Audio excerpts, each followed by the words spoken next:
우리 국민의힘에 협조만 있다고 한다면 4, 5개월 걸리지 않습니다. 2개월 만에 특검법 통과시켜가지고 특검까지 다 구성해가지고 특검 조사 들어갈 수 있습니다.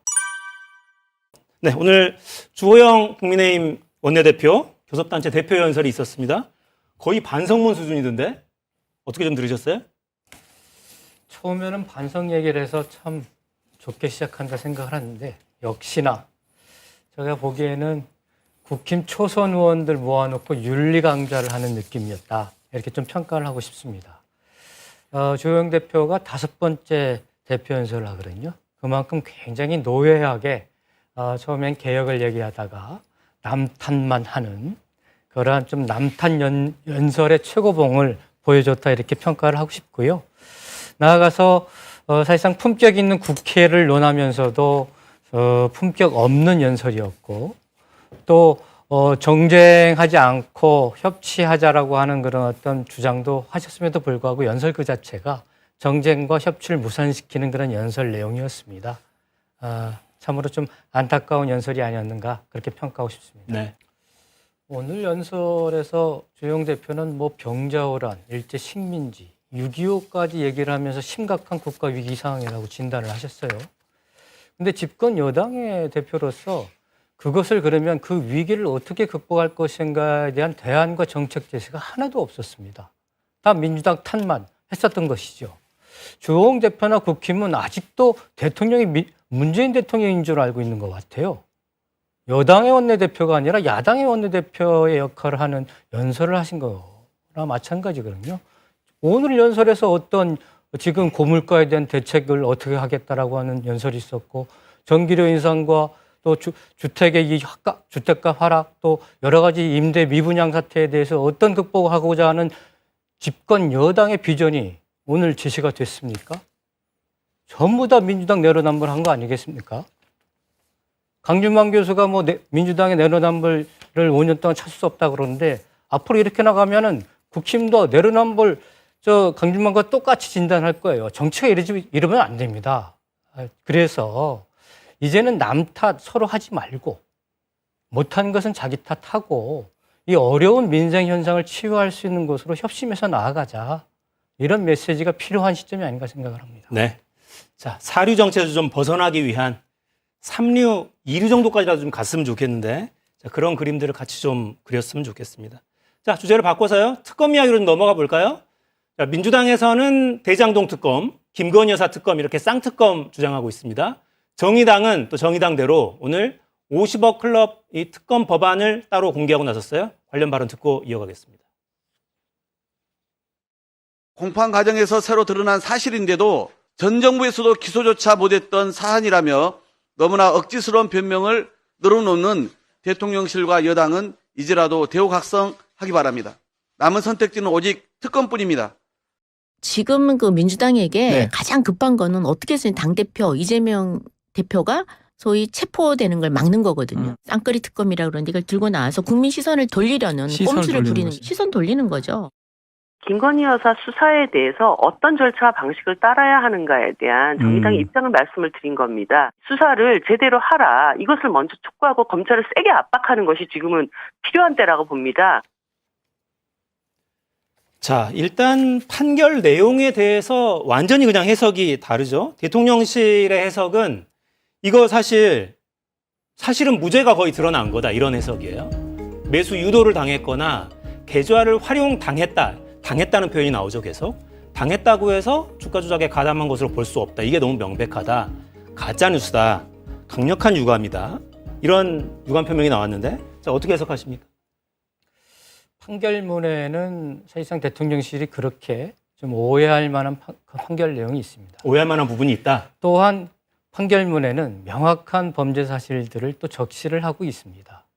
대통령실은 법원의 판결문조차도 가짜뉴스라고 하고 언론 기사도 가짜뉴스라고 얘기를 하고 있는 꼴이나 마찬가지입니다. 왜냐하면 정확하게 판결문에 김건희 관련된 김건희 이름과 그 계좌에 대한 부분이 37번이나 나오고요. 또 최은순 어머님에 대한 부분들도 27번이나 나오고 있고 그 두 분의 계좌가 시세 조정에 이용됐다라고 하는 사실을 적시를 하고 있습니다. 시세 조정에 이용됐다라는 것은 주가 조작했다라는 거나 마찬가지인 거거든요.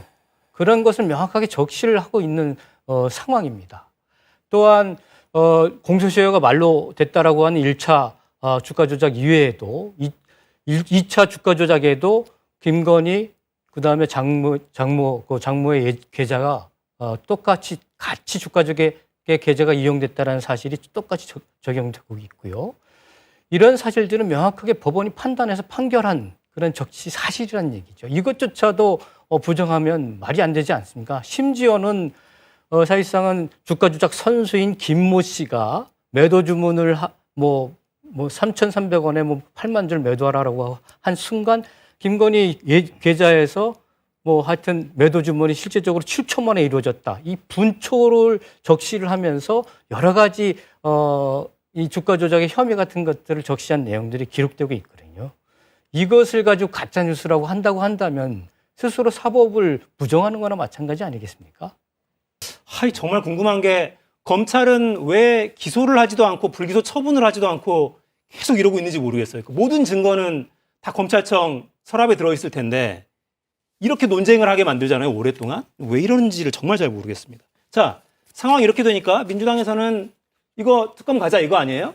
근데 패스트트랙으로 가려면 정의당 협조 없으면 이제 불가능할 텐데 정의당은 일단 김건희 여사 특검보다 지금은 50억 클럽 먼저 좀 해야 되는 거 아니냐 이런 입장이에요? 어떻게 풀어가실 계획입니까? 정의당은 이름 그 자체로 정의를 가치로 추구하는 정당입니다. 그렇지 않고 이렇게 정치공학적 판단하는 것에 대해 심히 유감스럽습니다. 다시 정의당으로 돌아오길 바라고요. 제가 알고 있기로는 정의당을 지지하는 대부분의 국민들이 한 100% 가까이 김건희 특검에 동의하고 있는 걸로 여러 여론조사에서 확인이 좀 되고 있는 상황입니다. 그렇기 때문에 그런 국민적 여론도 따라줬으면 좋겠다라고 하는 당부를 좀 드리고요. 특검을 당연히 진행을 해야죠.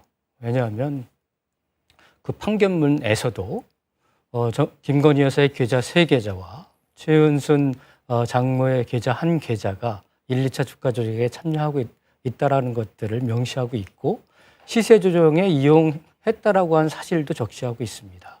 그래서 또한 1차 공소시효는 끝났지만 2차 주가 조작에 대한 공소시효는 1년 남았다라고 하는 판단들이 대부분이고 또 공범이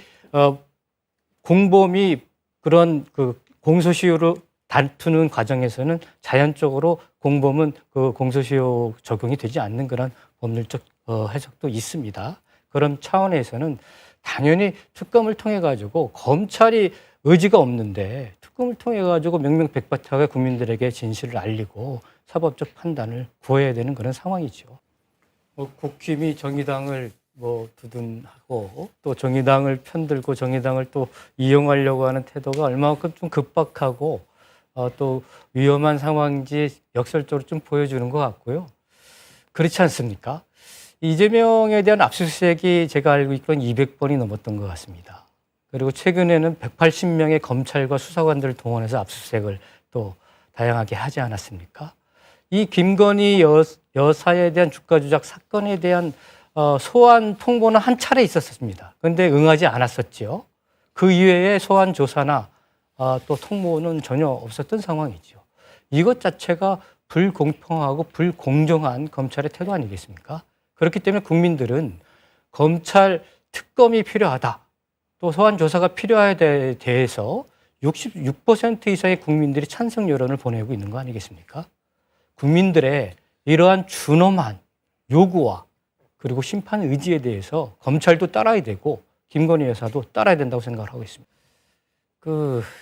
이재명 문재인 정권의 검찰이 문재인 정권 검찰이었습니까? 검찰만을 위한 검찰이었죠.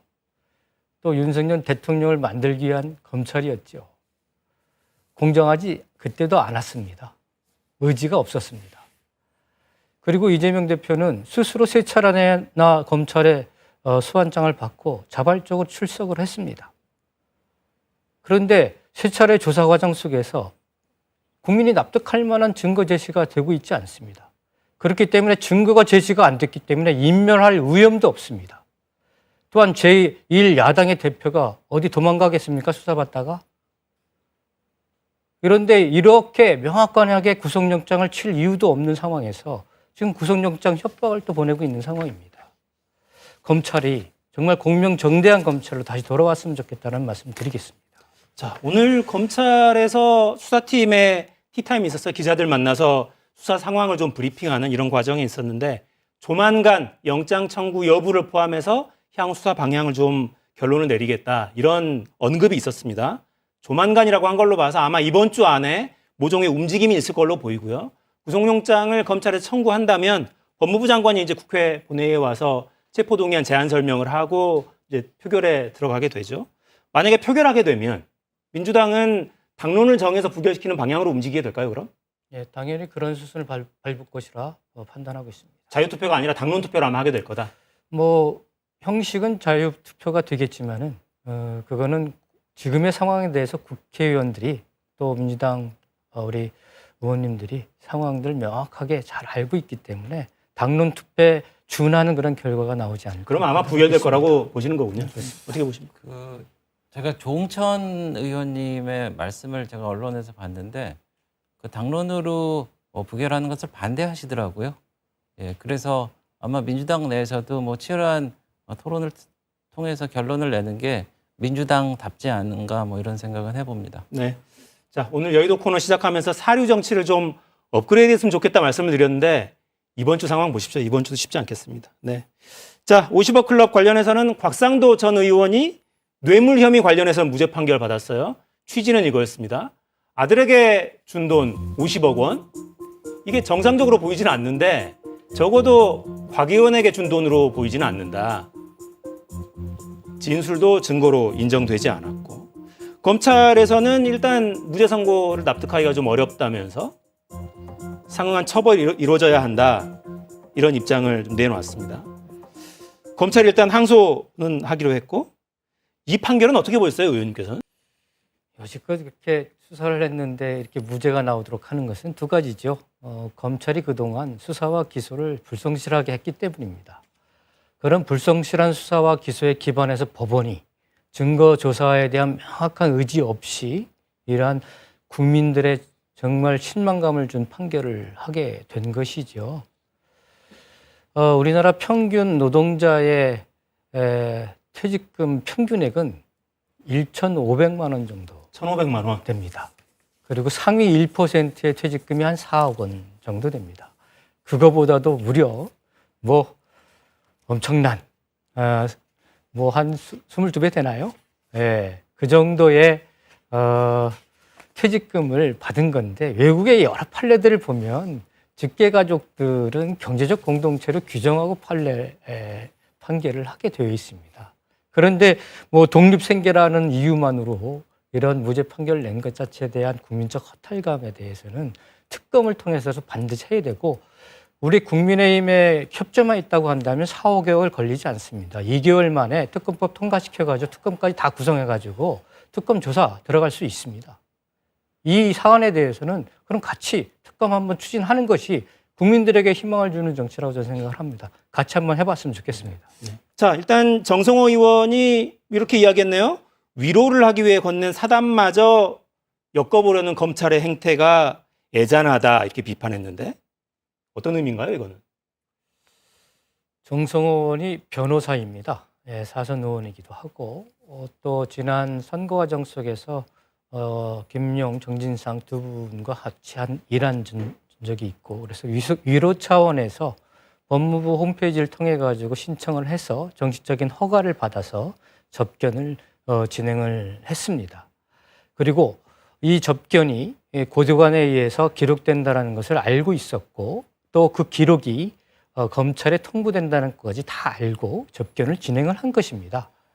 그런데 이 사실은 아예 접견 기록조차도 외부에 알려져서는 안 되는 그런 사담이고 사적 기록입니다. 이것이 통보되어서 검찰에 의해서건 아니면 어떤 경로를 통해서 이렇게 언론에 유출돼 가지고 이 상황이 벌어진 것이죠.